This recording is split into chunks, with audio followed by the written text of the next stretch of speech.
What's up, buddy? What's up? Man, I caught you in the right time. Man, perfect. You did. So you're about to go on a road test, I'm assuming. You want to go along? Absolutely, man. It sounds healthy. Yeah, it sounds good. Let me pump it. Oh, yes.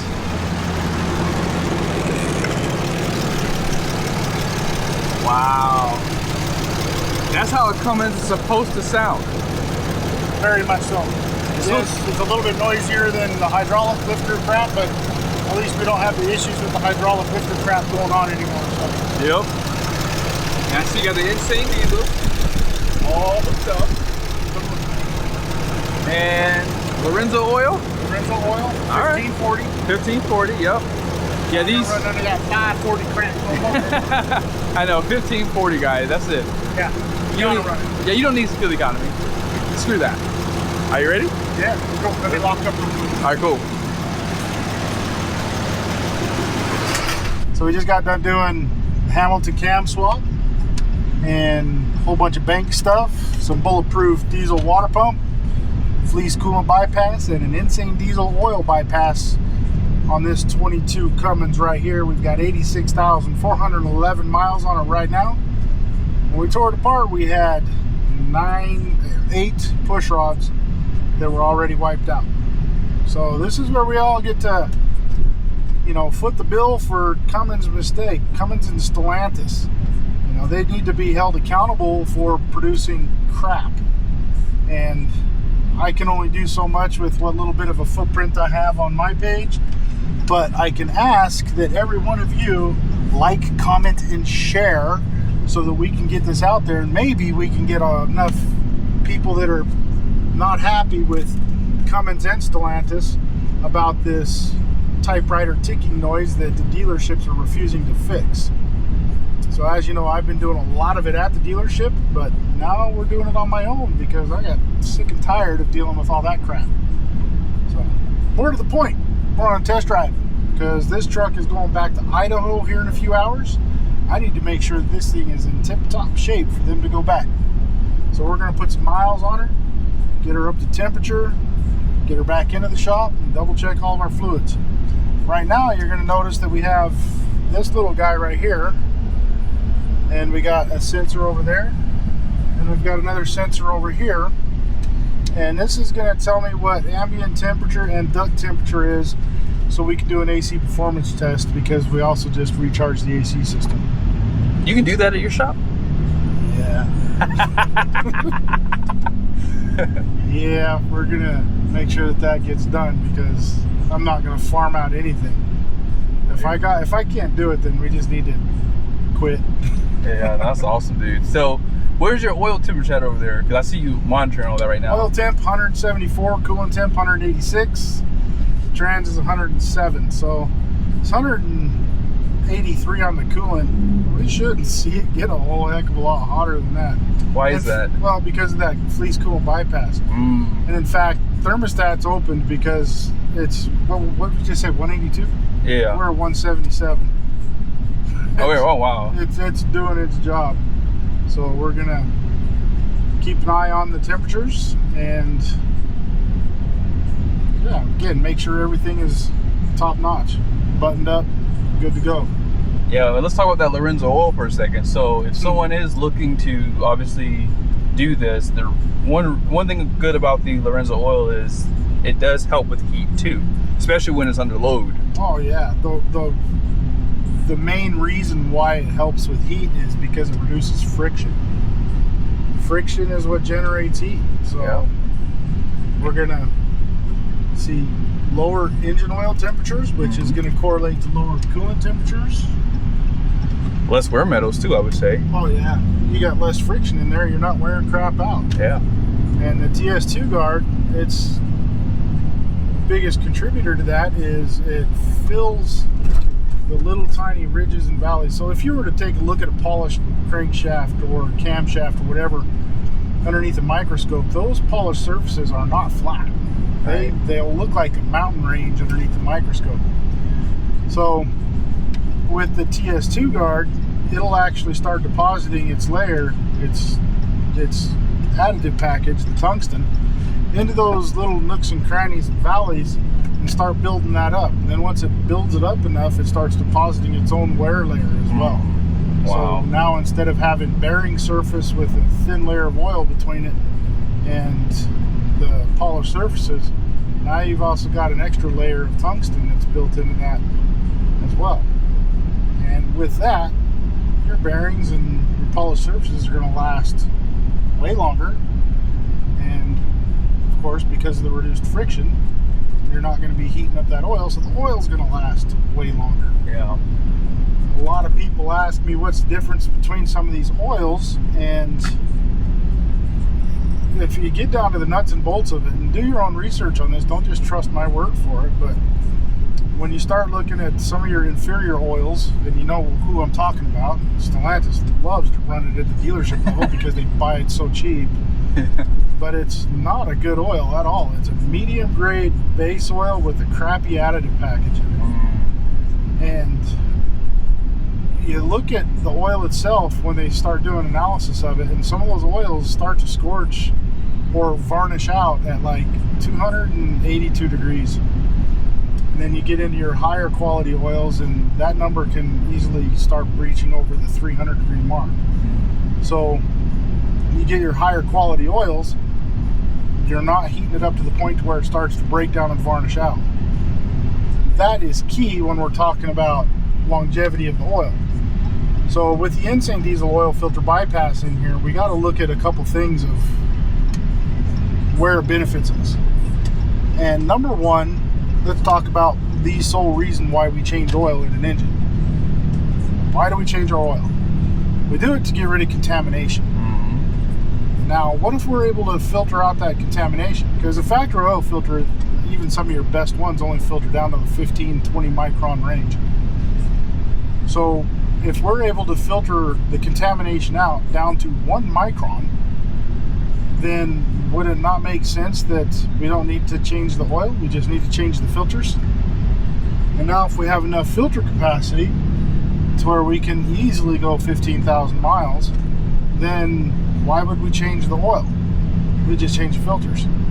So what we've been proposing, and a lot of people have been jumping on board with, is we take samples. You sample that oil and wait for the sample to, when you sample it, you change your two filters, your Insane Diesel bypass filter and your factory filter.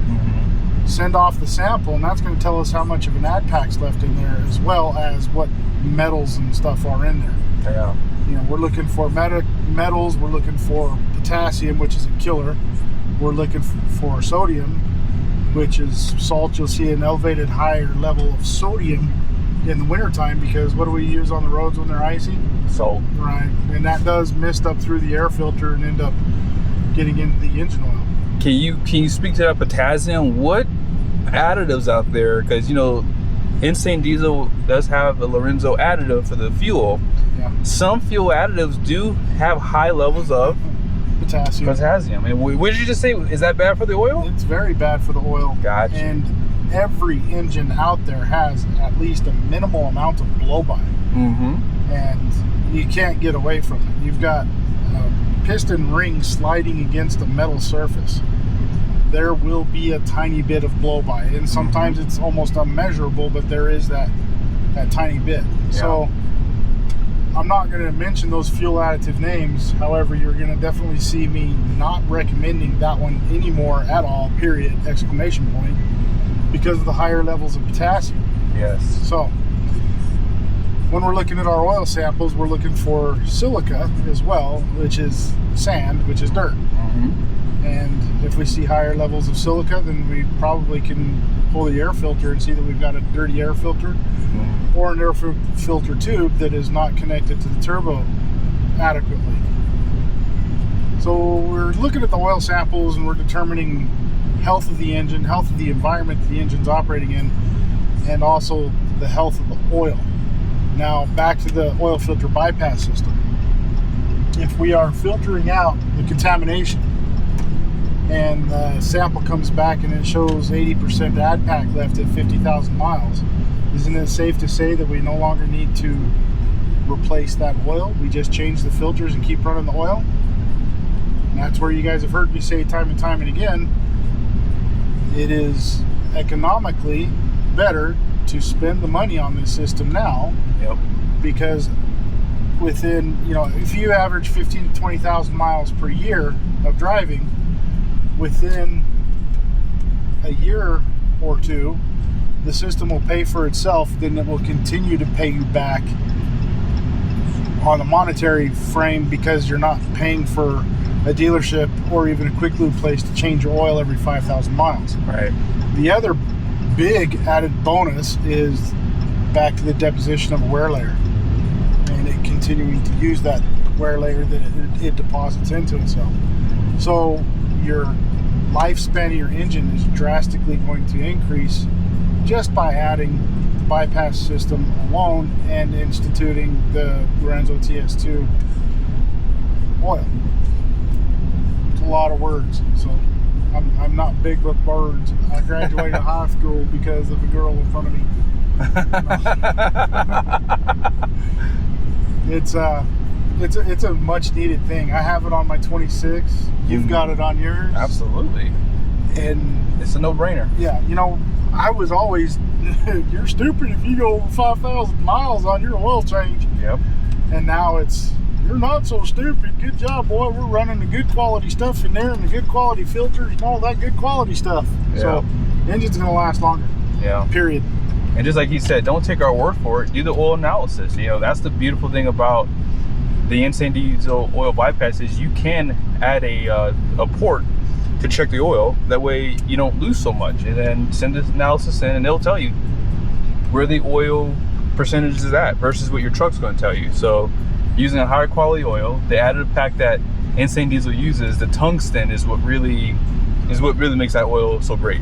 Yes. And I'm shocked that other manufacturers of oil are not getting on board and doing this, because this is truly the best of the best. Well, they don't want you to. Yeah. They're in cahoots with the manufacturers and everybody else. Yeah. So that instead of you having a truck that goes 500,000 or 1,000,000 miles, yeah, you have to buy another truck. Mm-hmm. So. Or just doing, like you said, 5,000 mile oil change. That makes the oil company more money. It makes the oil company more money, and it pollutes the environment. Yep. Because now you got to recycle all that crap. Yep. I don't care how good of a recycle process you have. It's unneeded waste. Mm-hmm. Let's reduce the waste of all of this crap. And remember, the Lorenzo oil, the TS2 Guard oil, is a 100% synthetic oil. Mm-hmm. It's not petroleum based. So there's that as well. I want you to take a look at the building right in front of us. Where are we at? Let me zoom in. Hold on. Hopefully, can you guys see that? Diesel power source. Diesel power source. Yeah, you've seen them all over social media too, for my shop. So we're gonna go in here and have a quick chat with these guys really quick. And that video is a later thing. But for right now, this job is done. We're gonna get this back to the shop, check and double check all the fluids, and then get it back to the customer so they can get back on their vacation. Want to show them, is there any check engine lights over there? Nothing. Nothing at all, guys? The other thing we're gonna do is a post-scan report as soon as we get back to the shop, so that we can prove not only to the customer but a CYA on my part that when we turned this back over to the customer, we had no issues. Yeah. So here we go.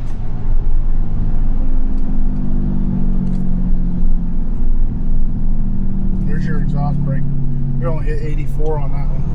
I think it's stronger than that. Well, we're also geared down. Oh, okay. No, we're not. Rear drive.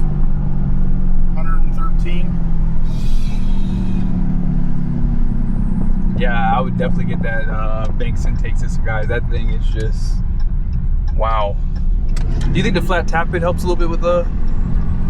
No, you're going to gain a little bit of performance on the Hamilton cam because of the grind itself. And of course, with that, you're probably going to get a little bit more performance out of the exhaust brake just because of the grind on the cam.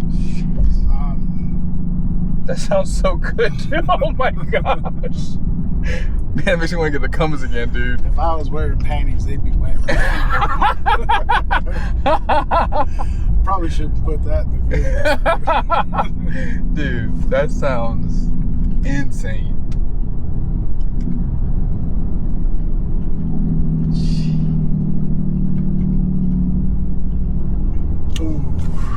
Oh my gosh, dude, that sounds Let me good. get back over here and watch our temperatures. Our temperatures are so stellar right now. Oh Oil my. temp 195, coolant temp 190. That's probably the max you're gonna see on this thing. And this is an unusual humid day, 88 degrees in Utah. It's a little humid today. Yeah, it is. Which, you know, humidity, oddly enough, increases oxygen density in your air charge. And it's going to increase the ability for your air to air, your intercooler, to cool that air charge a little bit more.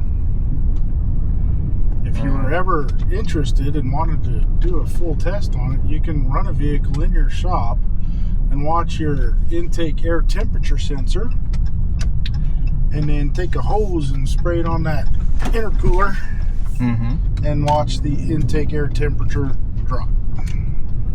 So when we can create moisture through atmosphere, like on a humid day, you're going to increase this, because we all know that when you drop the temperature of that air intake, you're going to increase the oxygen density.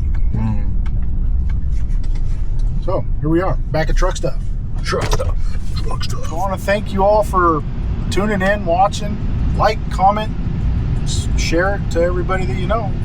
So, peace.